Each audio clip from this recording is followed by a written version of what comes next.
of audio is trying to figure out how you're going to record yourself and make accurate changes. That's the biggest hassle with all this. Yep, it's definitely the biggest hassle, and you might get water gates from across the country, and everyone's receiver is different, so that even makes it harder. But I usually have buddies over there in the Northeast that they'll record gates of me on their SDR, where I can get a pretty accurate recording, and I'll usually make changes there. But yeah, it does get a little difficult sometimes, and the trick is to try to make it sound good in everybody's receive. That's the tricky part about it, because you can make it sound really great on a wideband receiver, but it might not sound so great on a narrowband receiver. So the trick is to get that EQing just right, where it'll sound pretty decent on a narrowband as well. 301 in the band, working this high fidelity got down. I'll tell you what, that fucker is. Yeah, you got it right on. That's the deal. Is you gotta be natural sounding. Heck, I could push a bunch of buttons and make your headphones rumble, but it wouldn't be very pleasant to listen on a narrow radio. So, and honestly, I don't have a real deep voice. So what you're hearing is all the harmonics that are being processed through the rack gear here. So not really pushing anything on the low end, just trying to keep it as natural as possible. So that's all these years, not getting in there and trying to control that low end is not everything. It's just a small part of it. Yeah, that's right.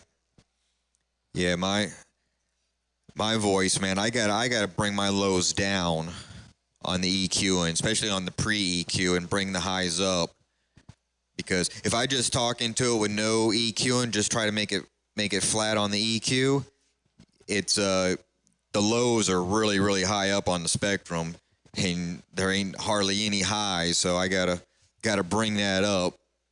I also do a little bit of compression. I do multi-band compression as well, and that seems to help out. But what microphone are you talking on there, Break? Yeah. This is a tube condenser. Tube condenser mic. It's very, very limited production. TSM No. It was made in Sweden. Very rare microphone. It's got a 40 millimeter diameter opter, so it's very unusual. Probably weighs 5 pounds, something like that, 6 pounds. Tube condenser, and then it's been modded with internally. So yeah, a lot of stuff here, a lot of years. And most of the stuff that I got here has been done by a gentleman in Louisiana.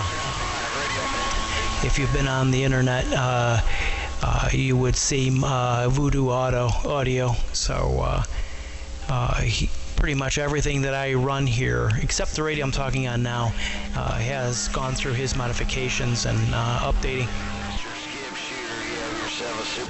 Hey, Roger, on that. I know who he is. He hasn't been on the radio very much anymore either. I think he's, if I remember correctly, isn't he traveling in a few different countries there? I believe he is, if we're thinking of the same person. But I was just listening to a podcast today.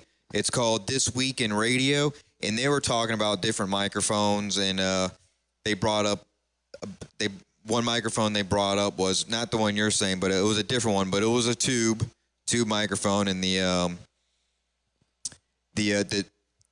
tube wasn't in the microphone. It was actually on a side box there, and it brought the high voltage over. But it was interesting, very interesting podcast there. If you ever you might know of it. It's called This Week in Radio, and very educational stuff that they talk about. Mainly just broadcast radio stuff. Nothing like that. Every once in a while, they might talk about some amateur radio ham stuff, but It's mainly a commercial broadcast, but you can learn a lot on it. 301 over here in the BAM. You know, I did catch a YouTube video.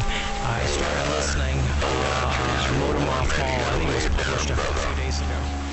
And glad to hear some real intelligent about audio. So catch that if you have a chance on YouTube. I think it was put out by that amp or BBI, but good video also. Some very good, smart conversation going on there.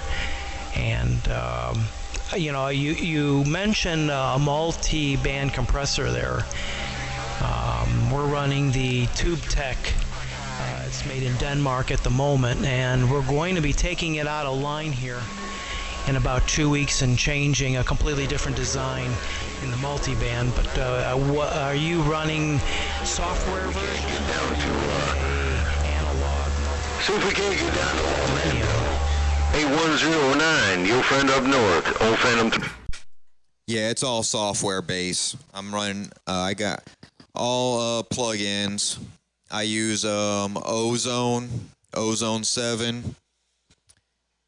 And it's a really good plugin. It's not a cheap plugin either. I used to use the free plugins, and they work okay, but the ones you actually buy work a lot better. They're designed and they work better, and they don't take so much processing.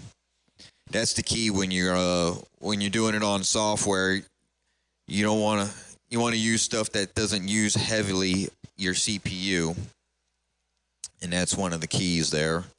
But yeah, I'm using no rack gear. It's all software processing there, Break. Oh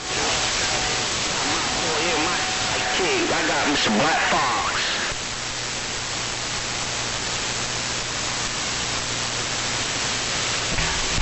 202, that's what I'm receiving right some of these big dogs get through here. In Alabama right now has got my big dogs coming in.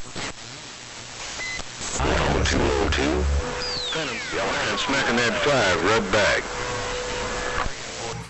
Hey, go to 27255. Go to 27255. Yeah, I got everything from Tennessee.